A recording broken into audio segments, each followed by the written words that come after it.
Hi folks, and welcome to Philosophy According to Eddie, and today we're going to be looking at secularism and the challenges that it poses within the world.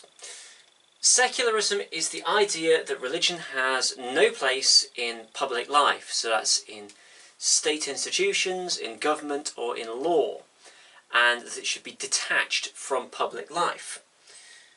The idea of modernism and modernity seems to have been accompanied by the idea of secular capitalism. The two seem to have gone together, modernity and secular capitalism. And this follows on from Auguste Comte's idea, which is that society goes through the theological phase, in which God is required, the metaphysical phase, in which we go sort of beyond God into the idea of metaphysical knowledge, and then into a positivist phase, where no longer is there any need for God or religion. And so the suggestion is the secular capitalist world that we live in at the moment has gone beyond this. However, following the modern period into the postmodern period in which we arguably live now, particularly after 2001, September the 11th, there's less certainty about the role of secularism. The endist ideas, which were that essentially history has essentially ended with capitalism, secular capitalism, have been shaken.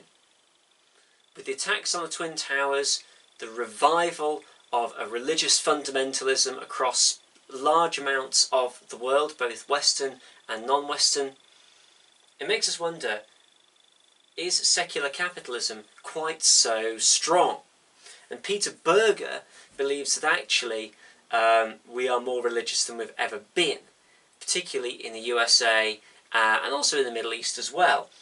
USA it's Christianity, Middle East it's mainly Islam.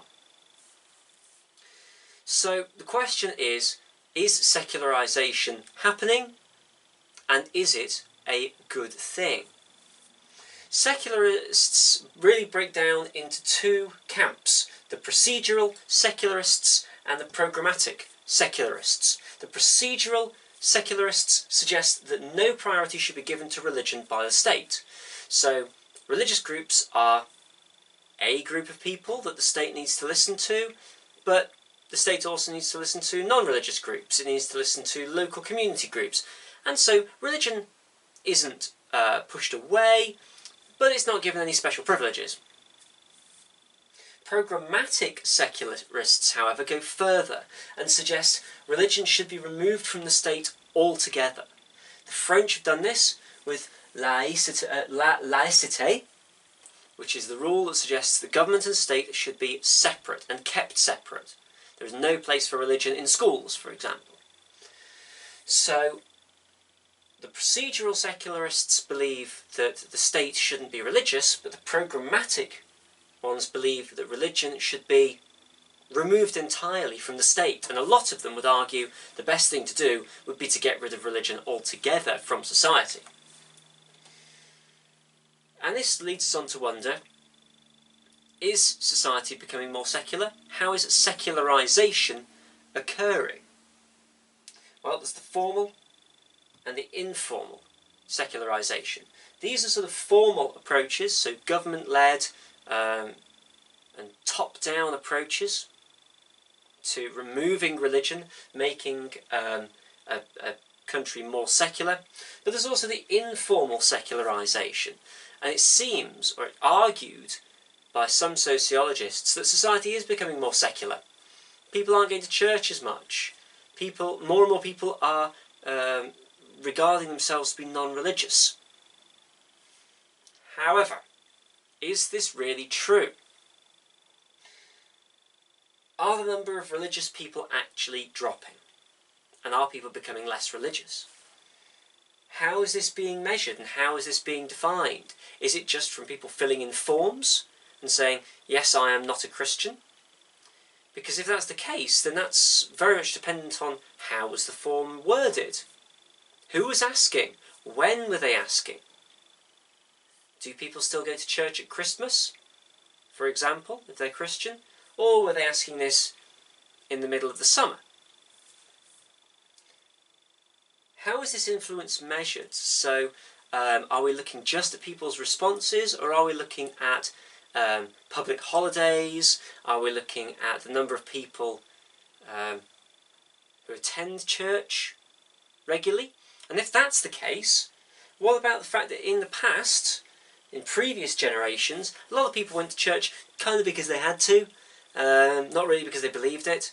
So are we really getting less religious, or is it that people are actually either, well, the people who wouldn't go to church now aren't going to church, but the people who are going to church are much more fervent, much more religious than they were?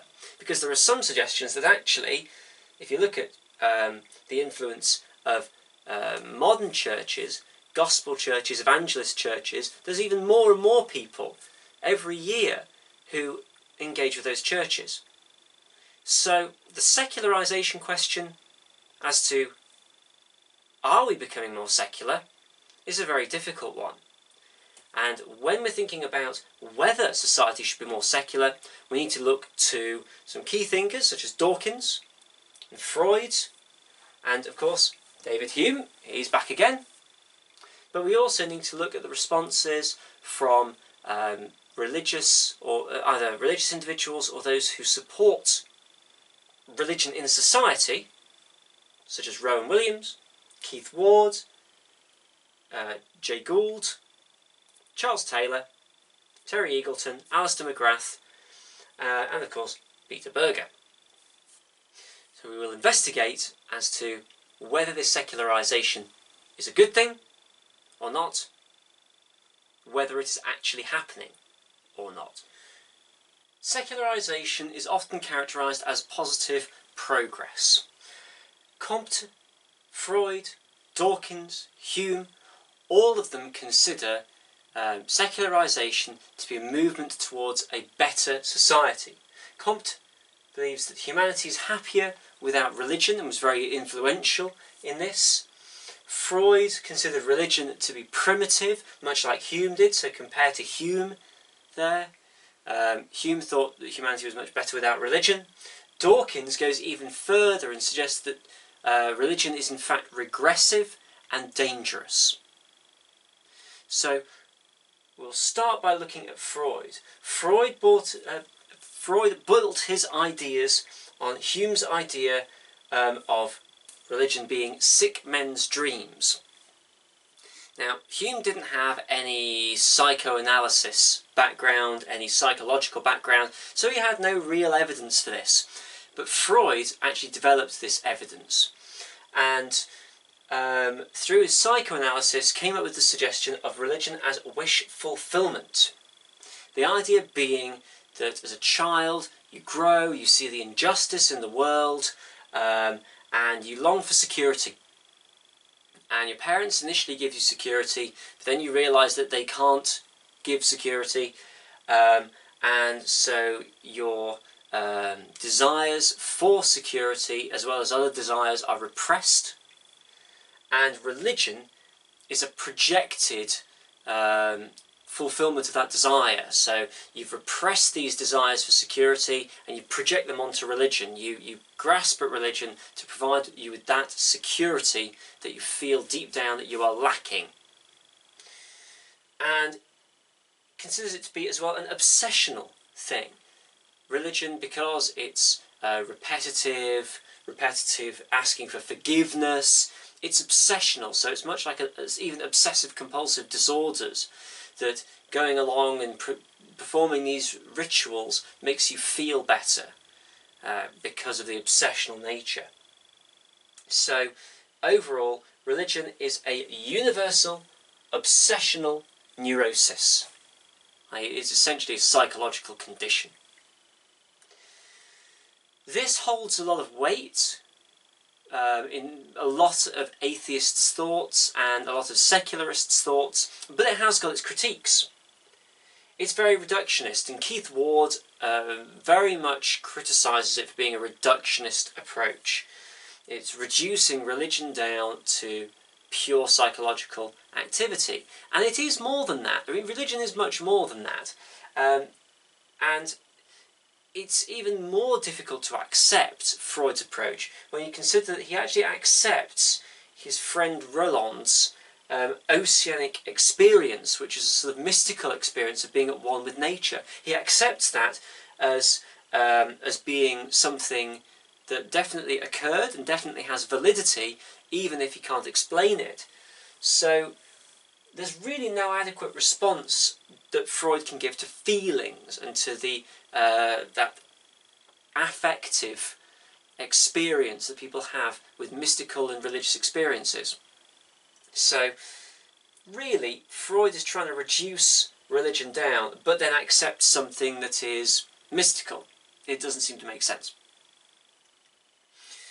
Psychological statements don't necessarily affect some of the other claims of religion, such as the claims to truth, the suggestion that religion understands something greater than the world. It explains why people become religious, but it doesn't explain these claims to truth. So Freud doesn't really tick all the boxes here. And it's very much focused again on the Christian Western approach, which it narrows the focus even further, because what about Eastern religions? What about non-guilt based religions? Christianity has got a lot of guilt within it, particularly organised Christianity. So if you take away that aspect of guilt, it takes away the obsessional side, and that undermines Freud's claims. And it is wish fulfillment entirely negative. Yes, you may be projecting your desire for security into religion, but if religion does provide that security, then it can lead to people feeling fulfilled, being good people, being creative. So from a purely utilitarian point of view, is it really a bad thing if people feel happy and content and do good things? Freud doesn't really give a satisfactory answer to that. Dawkins goes further than Freud in that he suggests that the Abrahamic religions are a source of net harm. So overall, although they may do some good, they actually do more harm than they do good. And he links this in to ideas such as the fact that, as he sees it, a creator God and the notion that that creates actually justifies irrational and dehumanising behaviour in order to essentially please and act for that God. You have got to do things that are irrational, bizarre, and potentially even against human nature. Now, Augustine and his beliefs about sexuality and sin are a very good example of this. He also suggests there's poor evidence for God as a scientific hypothesis, and the fact that faith is required in order to believe in God, he says, is a massive cop-out, the great cop-out. Whereas evolution has got a lot more evidence for it, and he therefore says evolution is more likely than a creator God.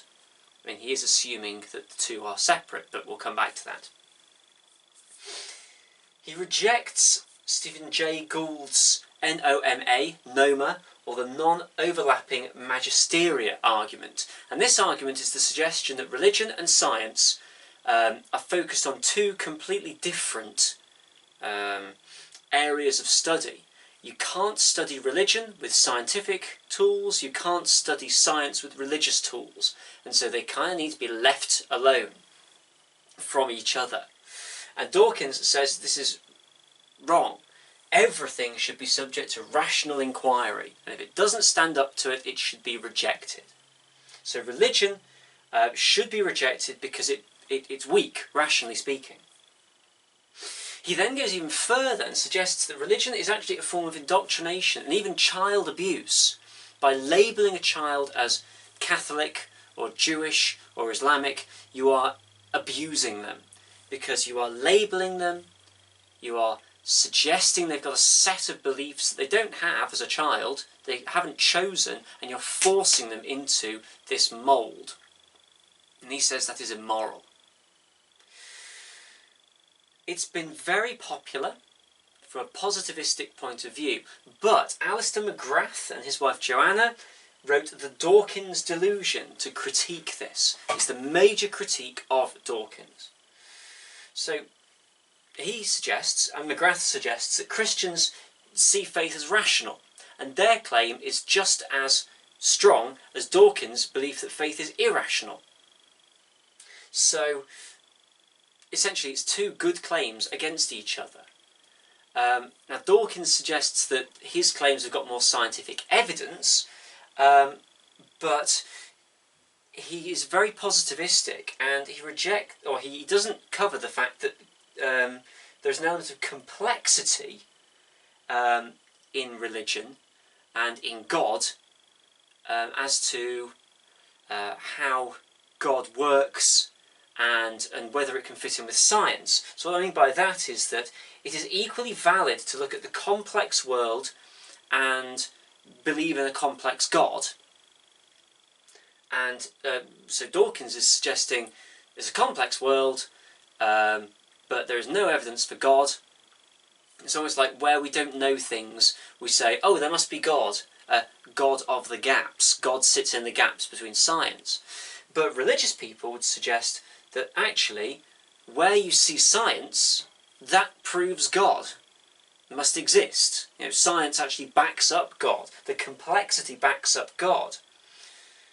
So this backs up this idea that faith is rational. It's based on scientific evidence. And a lot of Christians believe that their claims are as valid as Dawkins' claims. McGrath rejects the idea of the God of the gaps. He says, yeah, this idea that you have science and then God to fill in the bits we don't know isn't a good way of looking at religion.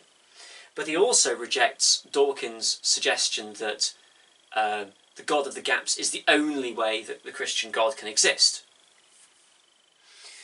There's also the metaphysical approach. Dawkins claims that it's meaningless to question the existence of the universe, or why the universe exists, and these sort of things. Or why is it, for example, that evolution has happened the way it has. There's scientific evidence as to what has happened in evolution, but why is there life at all?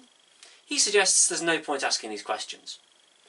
Now, considering that he said that faith was a big cop-out, to say it's pointless asking these questions feels a bit like a cop-out as well.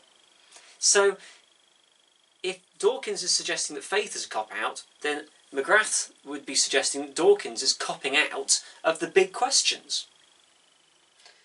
The positivists can't answer these questions, but religion tries to. So surely that gives some validity to using religion as a tool to explore why we're here. And actually many scientists believe in the use of religion in complementary to science. Dawkins is biased against Noma from Gould, but many scientists support the idea and say, well, where science runs out, let's use religion, let's use philosophy as a way to try to understand the universe as well. Dawkins is taking a very limited approach, and by limiting himself, arguably, according to McGrath, he is in fact weakening his argument. And finally, religions are not necessarily violent. This suggestion of religion as a form of indoctrination and child abuse could also be levied at atheists. There is violence that's attributed to religion, but there's also atheistic violence. Communism is entirely atheistic, and yet thousands, millions of people were executed. In fact, Joseph Stalin, in communist Soviet Union, killed more people than Hitler did. More of his own people, in the name of communism. So surely religion and atheism could have the same criticisms levied at them. Jesus was non-violent. Other religious leaders suggest non-violence. So Dawkins actually hasn't got as good evidence as it may initially seem that religion is inherently violent. The critique of the secularization thesis is that, well, essentially, is humanity better off without religion? That's the critique. And those who oppose secularization suggest, actually, no, humanity is better with religion. Charles Taylor, Canadian theologian, suggests that Western secularism is the exception and not the rule in history. All historical societies value religion, and many of them have been very, very successful and very technological. So, although we believe that we've sort of got beyond religion, if we're thinking from a secular point of view, these subtraction stories, so this story that we can subtract religion and gain more, are unsatisfactory. Along with secularization, you've got individuals who are losing their communal and spiritual aspects of their humanity. As modernism, capitalism, secularism have all increased, we're also seeing greater loneliness, greater isolation, greater unhappiness. Now, a lot of atheists correlate religion with violence and guilt.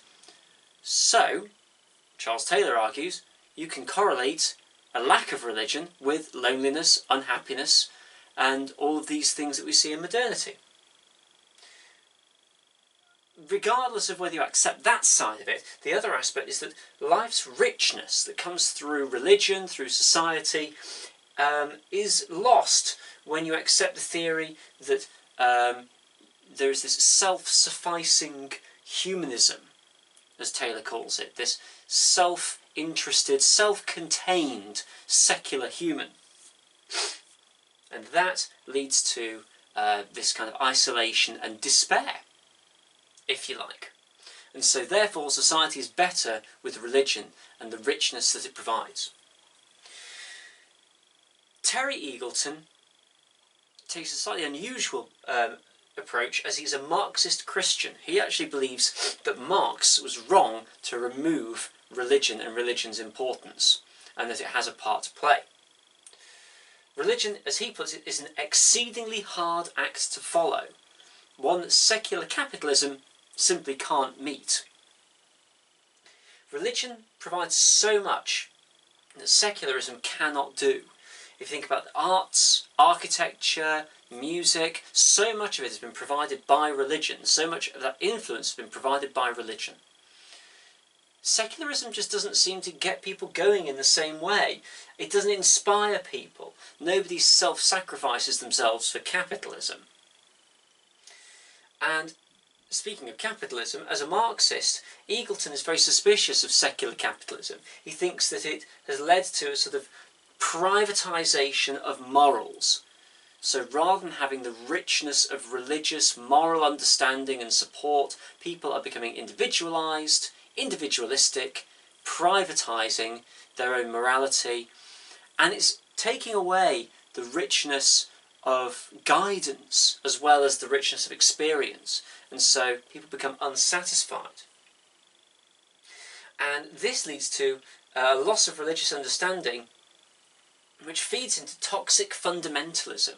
Now, the fundamentalism is religious fundamentalism, where people fear capitalism and secularism and fight against it, but based on very dodgy ground.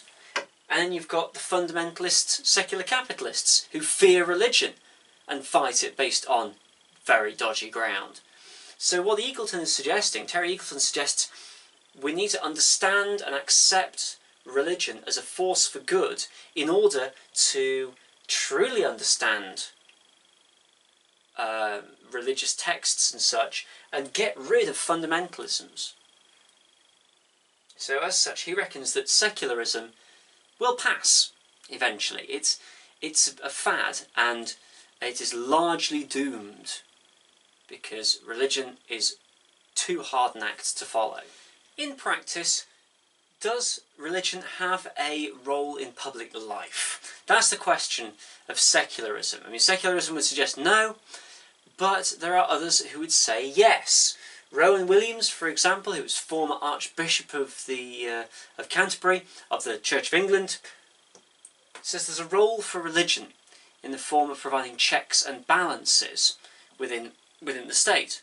He himself is actually a procedural secularist, even though he believes in the United Kingdom's state religion, but we'll come back to that. Those such as Freud and Dawkins, the programmatic secularists, would in fact say there is no role whatsoever.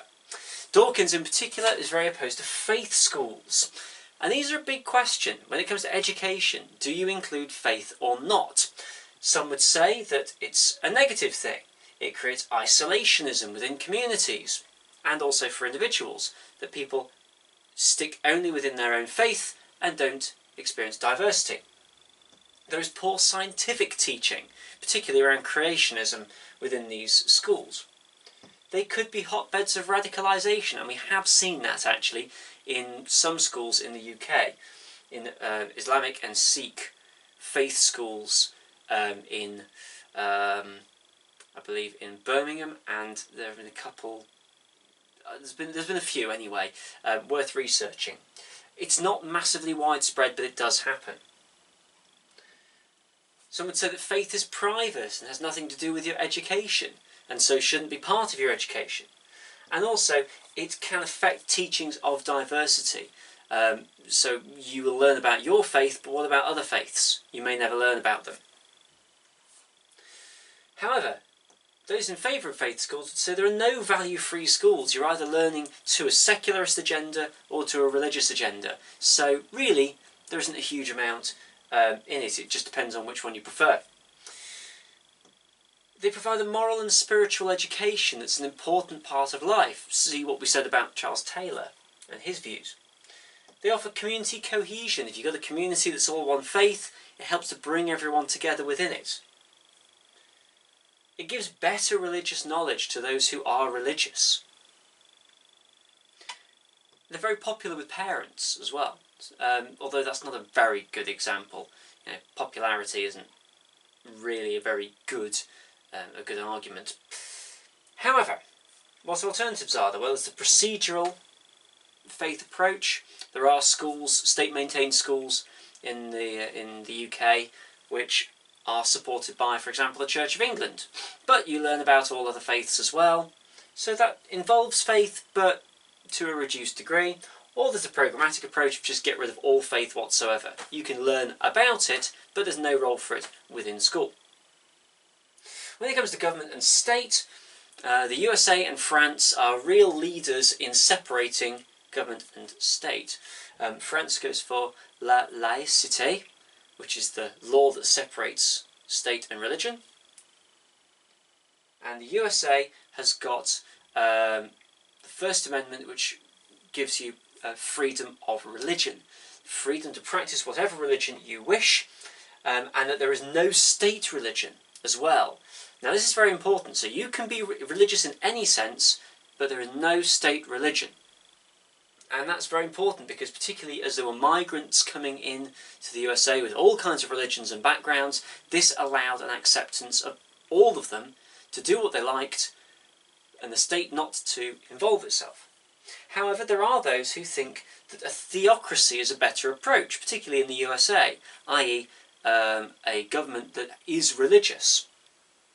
Dominionists believe that there is a very important role for religion in guiding state morality and state principles, and Reconstructionists, who are based on Calvinism, believe that there's the law of Moses which needs to be followed. The government essentially was Moses and God's laws, and therefore we ought to carry on in that tradition. In the UK, it's considerably less stringent than that. The UK is not a theocracy. The UK has got the Church of England as essentially the state provider of religious faith and guidance. Kind of like the NHS as the National Health Service, the Church of England is almost like the National Religion Service. And much like with the NHS, you can go to different organisations if you want. You can have your own, you can go to a different faith if you want. And there's a National Council of Faiths within the UK. There's the British Islamic Association, Jewish Association, Hindu Association, and all of these are accounted for. And Rowan Williams supports this. He believes that it's important to have a state provider of religion. It just so happens to be Christianity. The Queen is our supreme governor. When I say our, I mean as in within the UK. She is the supreme governor of the Church of England. And going back to what I mentioned earlier, Rowan Williams believes that the church is there to provide checks and balances on the state. So whatever the government's doing, the church can be there to criticise it. Now compare this to Dietrich Bonhoeffer, Christian moral actions and Christian moral principles, that it's right to oppose the state if necessary, and natural law as well, that human law must come second to divine law. This follows in that tradition, that there should be at least one religion available, provided in the country, in order to make sure that there is some sort of check and balance on the government. However, programmatic secularists would say that this is very obtrusive and undemocratic. You don't get to choose the religion, you don't vote it in. Why is it Christianity? There's a whole load of different religions within the UK. Surely it should be a council of faiths that are essentially the UK Faith Association, rather than just having the one option. And what if you don't want any faith whatsoever? You want some spiritual guidance that's non-faith related. This is very obtrusive. So there is considerable debate about it. The alternative, of course, is the secularist approach, and the Amsterdam Declaration in 1952 backs up the idea that humanism can provide for society. It is ethical, it is rational, it supports democracy and human rights, it insists that liberty requires responsibility as well, so people must be responsible to others. It meets the demand for an alternative to religious dogma, it supports creativity, and it also supports the fulfilment of the self. Whether it can do that or not is up to debate, but that is the humanist point of view, the secularist point of view, as opposed to the more religious approaches. So there you have it. We've considered secularism and whether it provides a challenge to religion or whether it doesn't, whether secularism is a better approach to society or whether it's not. We've considered Dawkins and Freud as our big proponents of secularism, but we've also looked at Taylor and Ward and Eagleton in particular, and Alistair McGrath, who provided a very thorough criticism of Dawkins. Overall, it's difficult to say, because there are a number of societies that are religious, there are a number of societies that are secular, each have their strengths, each have their weaknesses, all have their good points, all have their evils. So, overall, a difficult one. If you've got any questions, then let me know, of course. Otherwise, thanks for watching and see you next time.